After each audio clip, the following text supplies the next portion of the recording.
Salut les Saiyans et bienvenue sur DB Times, vos vidéos sur Dragon Ball. Et on se retrouve justement pour un nouvel épisode des prédictions de Baba pour vous parler du teaser. De l'épisode 73 déjà. Et on est déjà à l'épisode 73. Et ouais. Premier épisode de l'année 2017. Ouais. Qui sera diffusé le 8 janvier justement. Exactement. Il n'y a pas eu d'épisode donc ce week-end, donc si vous regardez un peu, si vous suivez, que vous essayez de voir des informations sur l'épisode 73, vous n'en aurez pas, à part les prédictions de Baba justement, où on va revenir donc sur ce teaser. Qu'est-ce qu'on a vu dedans ? Alors, sur ce teaser, on voit que c'est exclusivement centré sur Great Saiyaman. Voilà, pour résumer déjà, avant de rentrer dans le détail de tous les plans qu'on peut avoir, ainsi que le synopsis qui va venir se rajouter. On en parlera en deuxième partie du synopsis, comme après. Ça on vous parle d'abord de ce que vous avez pu voir justement dans ce teaser, et puis de ce qu'on a pu voir ensemble, et comment on peut essayer d'analyser les choses, et ensuite on va parler du synopsis. Donc pour ceux qui veulent éviter les spoilers mineurs, c'est vraiment mineur, hein. Ça raconte juste... La trame.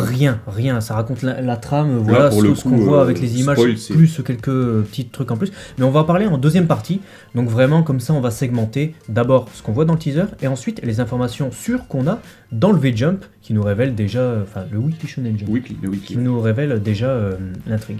Pour commencer, le titre de l'épisode.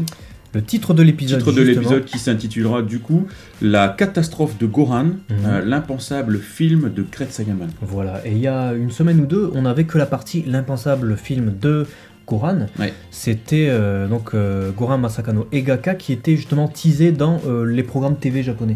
Et là maintenant on a le titre en entier puisque le teaser a été diffusé. Voilà, c'est ça. Et donc du coup, qu'est-ce qu'on peut dire du coup sur les plans ? Bah du coup, les premières choses qu'on voit, on va regarder en même temps. Comme ça, on va pas se faire de surprise. On voit d'abord l'habit de Great Saiyaman. Donc on voit Gohan qui est déguisé en Great Saiyaman et qui nous dit, à travers justement la voix off, qu'il va jouer le rôle de cascadeur. C'est ça, le rôle de stuntman, hein, comme on dit en anglais, donc qui est bien un cascadeur. Donc Gohan qui ne tiendra pas l'entière... Ah, il tiendra pas le rôle principal. Ah non, il va pas avoir le rôle principal, si en fait ça va être l'ombre de lui-même. C'est un peu ça. On avait souvenir dans l'épisode 205 de Dragon Ball Z, justement, un film sur Great Saiyaman. Ouais. Joué justement par un faux Great Saiyaman, etc. Et puis Gohan intervenait dans le film, et puis il l'avait pris justement pour faire les cascades, puisqu'il voyait qu'il volait, etc. C'est un peu un bis repetita, et on avait justement des sosies de... C'était assez marrant, on avait des sosies de l'assistant Black et du chef Red, justement dans Dragon Ball Z. Vous pouvez avoir une petite image là, on va vous la montrer, c'est marrant de se souvenir de ça. Et c'était vraiment les vrais sosies, quoi. C'était pas les originaux, parce que les originaux sont morts, mais c'était vraiment... c'est un beau clin d'œil, quoi. C'était un beau clin d'œil, et là on retrouve peut-être ça, puisqu'on voit justement deux brigands, un peu plus tard dans le teaser, qui ressemblent comme deux gouttes d'eau aux deux braqueurs de banque. Les braqueurs de banque qu'on voit exclusivement d'ailleurs dans le manga. Dans le manga. On les voit que dans le manga, puisqu'ils sont jamais apparus dans la série télé, puisque justement on parlait d'épisode 205, et il y a eu plusieurs épisodes filler, donc allant de l'épisode 202 à peu près à l'épisode 206-207, ouais, c'est ça, à peu près. Où justement on voyait un déroulement différent de la rencontre entre Gohan et Videl, et de comment Videl essaie de percer le secret de Gohan. Donc ça a permis de faire un mini arc Great Saiyaman au sein de la série télé, ce qu'il n'y a pas vraiment au sein du manga, puisque finalement ça s'enchaîne vraiment rapidement, quoi. C'est ça, et du coup... il y a ces deux braqueurs. Donc en tout cas on présume, ils ressemblent comme deux gouttes d'eau. On ne dit pas que c'est eux, mais voilà, je pense que le concours de circonstances serait quand même assez énorme que d'avoir les deux mecs qui se ressemblent, même carrure, etc. Donc voilà, on pense que ça pourrait être eux. Voilà, pour vous souvenir, hein, c'était ceux que Videl combattait sur la route 81, donc qui relie Lancel Town et Satan City. C'est ça, ouais. Donc 81. Là où justement elle découvre l'identité de Gohan, donc de Great Saiyaman. Et pour parler du coup de Sozi, on nous parle du coup que celui qui jouera le rôle principal de Great Saiyaman est Barry Karn. Barry Karn qui, souvenez-vous-en, ressemble à ça. Voilà. Et dans le trailer, on nous montre un gars qui ressemble à ça. Moi, il me fait penser à Blue. Il me fait penser au Général Blue. Et en fait, c'est Blue. Mais carrément.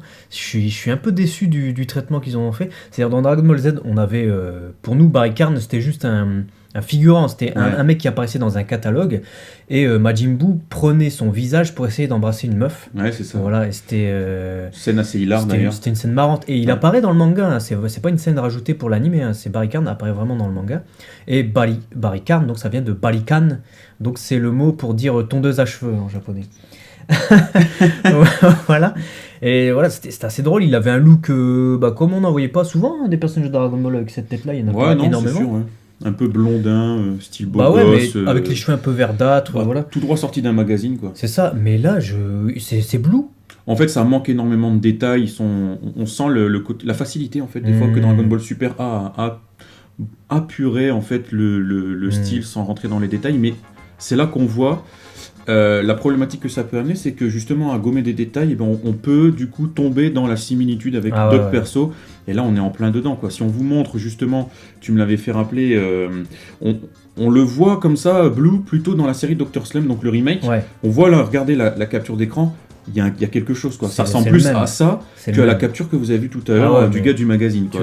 Tu lui enlèves les cils, c'est General Blue de Dr. Slump 2. Ça. Voilà, donc, à voir un peu comment le perso va s'exprimer, va jouer. Je pense que, déjà, si on gomme le côté efféminé de Blue, qui nous permettra de ne pas faire... de ne pas confondre. Voilà, de ne pas confondre les deux. Ensuite, on enchaîne donc sur plusieurs plans du staff. C'est ça, voilà, on voit un réalisateur avec un mégaphone. Voilà, réalisateur. On voit aussi un vieillard un peu chelou. Le gars, il est hypnotisé comme ça. Il fait drôle de truc. Vous pouvez le regarder sur plusieurs plans. Soit il bouge la tête comme un chien à l'arrière des voitures. Je sais pas trop ce qu'il fait là, le vieillard, en fait, qu'on verra bien. Ah, c'est vrai, je sais pas ce qu'il fait. Du coup... Attends. Ah, non mais c'est ça, c'est tellement ça. C'est ça. C'est tellement ça. On voit un tank. On voit un tank, donc très certainement on va demander à Great Saiyaman de combattre un tank. Voilà, de combattre un tank. Voilà, parce que chaque jour. En fait, je me rends compte que cet épisode, ça a l'air un sacré épisode de fou quand même. Le mec, il va à la boulangerie, il va combattre un tank, c'est normal de dire. Ça va être. Non, bon, à mon avis, on fait un rapport de force, je sais pas. Voilà, c'est même les balles de tank. Ne lui inflige aucun dégât ou quelque chose. Et c'est peut-être pour ça qu'ils vont prendre le vrai Great Saiyaman justement pour faire les cascades, parce que Barry Carn, s'il se mange un tank, il est mort. Il est un peu mort. Manger, voilà. Peut-être qu'ils vont faire un jeu un peu comme le film 12 où voilà, on bombarde Goten et Trunks et eux ils s'amusent de cette débat, ils esquivent, on voit une telle facilité à esquiver genre de choses. Je pense que il va se manger un missile, il va l'arrêter ou il va détruire le tank. Ouais, je pense quelque chose dans le genre. Ensuite, on voit également des plans de Mr. Satan qui va sûrement peut-être déjà, il est dans le synopsis, donc on va en parler tout à l'heure, mais apparemment, il va prendre part au film. Et on le voit aussi avec Videl et Pan. Donc, est-ce que Videl et Pan vont venir assister au tournage avec Goran ? Peut-être qu'ils sont là pour l'encourager, pour regarder un peu le tournage, ou alors est-ce que Mr. Satan est là comme le grand-père de Pan, et est-ce qu'il est là plutôt en tant que personne du public, visiteur, ou est-ce qu'il va vraiment faire partie comme un protagoniste du film, un ennemi quelconque, un truc... non, mais je pense que Satan va vraiment faire partie intégrante du film, comme Great Saiyaman, et que ça peut être intéressant. Bon, après, la question que je me pose, c'est Videl et Pan, comment elles vont intervenir parce qu'on les voit à la toute fin du teaser, en fait, chez eux. On voit Goran réagir à quelque chose, il est vraiment étonné. Peut-être qu'il réagit au retour du film où ils ont fait n'importe quoi, ou peut-être qu'il réagit tout simplement, c'est le début de l'épisode, en fait, et il réagit à l'annonce du film sur Great Saiyaman. Ouais, peut-être aussi, parce que après tu dis qu'on voit le plan en intérieur, mais on voit aussi le plan en extérieur de Satan, Videl et Pan. C'est pour ça que je dis ça, parce que je pense qu'en fait le plan en intérieur, s'il était vraiment à la fin comme on le voit dans le teaser, ce serait vraiment pour réagir au film ou tout ça, mais le souci c'est qu'on sait de source sûre que cet épisode de 73 aura une suite dans l'épisode 74. Donc le film va peut-être s'étaler, ou en tout cas l'intrigue va s'étaler sur 2 épisodes. De ce fait-là, je pense pas que le film sera terminé là et qu'il va réagir. Donc à mon avis, il réagit à l'annonce peut-être, ou un truc comme ça.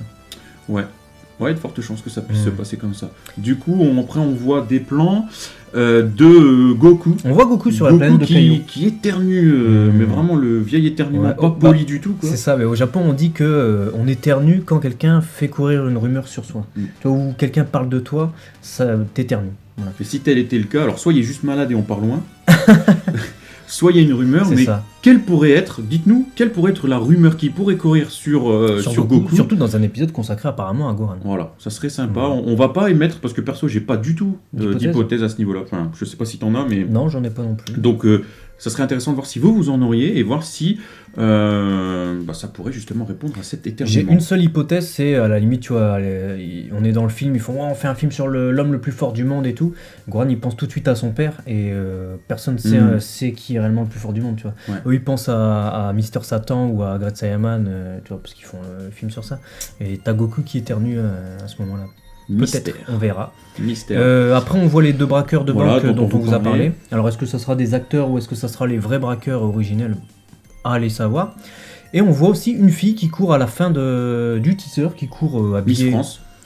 Donc apparemment, c'est Miss France. J'ai l'impression qu'elle est habillée en maid. Ouais. Je sais pas, elle court... Elle joue peut-être le rôle de princesse, ou alors la fille qui, voilà, c'est mon héros. Doit se faire sauver. Voilà, il m'a sauvé, c'est mon héros, merci. Et puis voilà, elle court un peu comme dans les films, avec cet effet très... très, très fin de film. Voilà, c'est la princesse, elle est sauvée, tout va bien. Mais on a oublié un truc, c'est qu'on voit aussi Kulilin à un moment quand on voit les deux. On voit aussi, effectivement, on avait zappé. À chaque fois, on zappe Kulilin. Il faudrait qu'on arrête, on va se faire. C'est vrai, on le zappe tout le temps. Et en plus, on l'aime bien ce personnage, mais c'est vrai qu'il est tellement. Dans Dragon Ball Super en ce moment, il est tellement zappé de ouf. Ouais, il est effacé. Je l'avais dit lors du baba sur le match de baseball avec Champa, mais il a servi à rien dans cet épisode. Quoi. Il sert pas grand chose de toute façon aujourd'hui dans Dragon Ball Super, à notre plus grand désespoir. J'espère qu'il va vraiment revenir dans le prochain arc de la survie de l'univers. Il fait partie des 10. Ouais, mais je veux dire, revenir. S'il fait rien. Ouais, mais c'est bien d'être sur l'affiche. Monaka était sur l'affiche, il a servi à quoi Monaka, tu vois? Donc voilà, j'espère que Kulilin, qui brillera au moins dans cet arc. Ouais. Bon, bref, là en tout cas, il est en tenue de policier de Satan City, puisque vous voyez, il a. Alors le sigle, c'est Satan City Police Département, donc c'est SCPD, et c'est ce qu'on voit sur sa tenue. Donc il est policier à Satan City, donc dans la ville de Gohan, de Videl, de Great Saiyaman, de tout ça, donc c'est logique de le voir là. Donc il doit très certainement s'occuper des braqueurs. Ah, peut-être que est-ce qu'il fait partie du film? C'est-à-dire qu'ils ont fait une séquence justement où il joue le policier, il se fait arrêter, il court après les voyous, et Great Saiyaman il arrive, c'est le héros, c'est lui qui... Peut-être qu'en fait on pense que c'est soit des scènes parallèles, la vraie vie et la vie du tournage, ou alors c'est vraiment tout se déroule, c'est un scénario, et donc Kulilin serait acteur. Ouais, soit c'est le scénario où moi je pense qu'on verra Kulilin en train de travailler, tu vois, et il va peut-être être dérangé alors qu'il essaie d'arrêter les 2 braqueurs justement, qui serait aussi, un clin d'œil aussi à l'épisode au chapitre, puisque c'est jamais sorti en épisode, avec ces 2 braqueurs de banque. Et ça serait très intéressant. On va maintenant vous parler du synopsis de l'épisode. Donc si vous voulez rien savoir sur ce synopsis, vous pouvez filer maintenant. Et merci d'avoir regardé cette vidéo. N'hésitez pas à la partager. Et pour tous ceux qui restent, sachez qu'on va pas apprendre énormément de trucs. Il y a un truc qu'on va apprendre et qui va être lié au prochain épisode. Et ça va être très intéressant. Et ça concerne Jaco. Mais pour l'instant, on va vous parler de l'intrigue en cours avec Mr. Satan et Great Saiyaman. Alors, on nous dit que le mal ne sera pas pardonné. Le justicier Great Saiyaman apparaît. Alors ça, c'est la réplique culte de Great Saiyaman. Dès qu'il apparaît, il dit ça et il pardonne pas. Segi no Mikata, le gars. Segi no Mikata, l'allié de la justice, donc en japonais. Un événement ne se déroule pas comme prévu et transforme la journée de Gohan. Great Saiyaman et Mr. Satan s'apprêtent à livrer un combat de rêve au sein d'un film. Donc on a confirmation effectivement ils vont combattre, et donc Mr. Satan sera vraiment interne au film. Un acteur nommé Barry Karn est supposé jouer le rôle de Great Saiyaman, mais pour les cascades, Gohan se propose de le suppléer. Donc ça, c'est ce qu'on retrouve finalement dans le teaser. Et donc, qui répond aussi au fait que ce n'est pas le réalisateur qui a été chercher Gohan, mais vraiment Gohan qui a appris qu'il allait avoir quelque chose, et peut-être qu'il a eu, en disant, non, le film il va être nul, je vais me proposer, ça peut peut-être répondre à ce que tu disais vis-à-vis de Pan, Videl, je sais pas, à voir, où à un moment donné il dit, mais non, c'est ton rôle, va, propose-toi, joue le cascadeur, je sais pas. Ah, ça se trouve, c'est peut-être même Mr. Satan qui a fait l'intervalle, il a su qu'il allait avoir un truc sur Great Saiyaman, il s'est dit, bon, ça va être un peu dangereux, est-ce que tu peux venir Gohan? Carrément, je pense que c'est ce qu'il y a de plus logique en tout cas, encore plus que le fait que Gohan lui-même, qui est dans ses bouquins, commence à se dire, tiens, je vais aller faire un film. Je pense que c'est plus logique comme ça. Ensuite, on nous dit donc, et là c'est là où on va avoir le côté mini spoiler, que cette semaine pour Jaco, il commet une grosse bourde alors qu'il est en patrouille. Et on nous dit, Jaco escorte un dangereux criminel baptisé Watagash. Donc Watagashu en japonais. Et apparemment il va faire une grosse connerie, Jaco, puisque en chemin, il l'escorte certainement peut-être pour le ramener à la prison, on sait pas, ça c'est pas dit.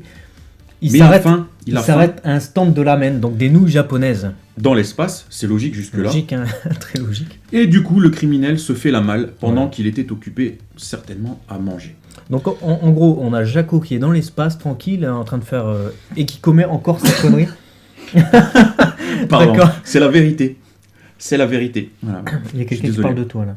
Ouais, sûrement. C'est comme Goku, il y a quelqu'un... Ouais. C'est vous, mon avis, vous avez lancé une rumeur sur moi. Je pense que ça doit être le mélange de Beck BD, de Cyril Lignac et tout le truc que j'ai déjà vu. Ça doit être un truc dans le genre. Non, mais très sérieusement, voilà, on a encore affaire à du grand Jaco. Du grand Jaco qui, fidèle à lui-même, voilà, il est au taquet, il est très rigoureux, quoi. C'est ça. Et on a déjà les spoilers du prochain épisode, de l'épisode 74, mais on vous les révélera dans les prédictions de Baba de la semaine prochaine. Ça sera mieux, on aura le teaser, on pourra en parler pleinement. Ouais. Donc on sait un peu ce qui va se passer avec Watagash, avec Jaco, avec ce film, avec tout ça. Mais on va rien vous dire pour l'instant. Mais on compte sur vous dans les commentaires pour nous dire un peu ce que vous voyez autour de ce film. Qu'est-ce qui pourrait être intéressant ? Gohan, comment va-t-il intervenir finalement ? Jaco, on s'en fout un peu pour l'instant, c'est l'intrigue qui nous mène là, mais on n'a pas vraiment d'informations. Quel pourrait être le scénario du film ? Parce qu'on n'en a pas parlé, parce qu'en fait il y a énormément de pistes potentielles. Alors c'est vrai que le but du Baba c'est de trouver quelle serait la piste la plus probable en tout cas. Mais là, c'est vrai que ça peut prendre plusieurs tournures différentes. Est-ce que le film va aller jusqu'au bout ? Est-ce qu'il va être coupé ? Est-ce que... Quel serait le scénario ? Est-ce que l'identité réelle de Gohan va être connue ? Est-ce qu'il va apparaître en tant que Gohan et se transformer en Great Saiyaman devant tout le monde cette fois ? Ou alors est-ce qu'il va toujours arriver en Great Saiyaman ? Moi je penche pour la solution numéro 2 quand même. Moi je penche pour la 2 aussi, je pense aussi. Voilà, autant de petites suppositions qui de toute façon ne changera pas radicalement l'épisode. Parce que c'est un épisode filler. C'est vraiment du filler détente. Clin d'œil à fond avec des personnages, des rappels de personnages, des rappels de scènes, même des rappels d'épisodes carrément. Donc, c'est même des clins d'œil au manga, quoi, parce que si ça s'avère être les mêmes braqueurs, ça fait plaisir que ça vienne du manga et pas toujours de l'animé aussi. Donc c'est vrai que c'est sympa, et puis d'autant plus avec ce que vous saurez la semaine prochaine. Donc n'hésitez pas à suivre le prochain Baba, on en saura plus sur Watagash, sur ce qui va se passer, et vous allez voir qu'il y a encore pas mal de clins d'œil à DBZ. À DBZ et à Dragon Ball GT aussi. On vous en dit pas plus. Mais en tout cas, on se retrouve la semaine prochaine. On vous laisse commenter. N'hésitez pas à envahir l'espace commentaire de vos hypothèses quant à cet épisode. Et puis, on vous dit merci de nous avoir suivis. Merci de nous avoir suivis, merci à tous de nous suivre de toute façon quotidiennement et à vous abonner sur la chaîne, ça nous fait grandir. On a passé le cap là des 70 000 récemment et encore un grand merci. Et justement, il y aura une vidéo spéciale pour l'occasion qu'on sortira la semaine prochaine et on compte sur vous pour nous envoyer vos vidéos sur Snapchat de préférence ou sur Twitter en nous disant ce que représente Dragon Ball pour vous et également comment avez-vous découvert DB Times. Répondre à ces deux questions et peut-être vous aurez la chance de passer dans cette vidéo spéciale qu'on veut vraiment consacré au Saiyan purement, donc à vous, pour vous remercier tout simplement de nous soutenir. Donc ça sera la 100e vidéo de la chaîne et ça sera également la vidéo spéciale 70K et là on peut terminer sur un bonne année. On peut terminer sur le fait qu'on vous présente tous les deux nos meilleurs vœux pour cette année 2017, que tous vos projets à titre perso, pro, l'amour, le bonheur, l'argent, tout ce que vous souhaitez se réalise et qu'elle soit pour vous une très belle année 2017. Merci de nous avoir suivis et à très vite. Matane. Ciao les Saiyans.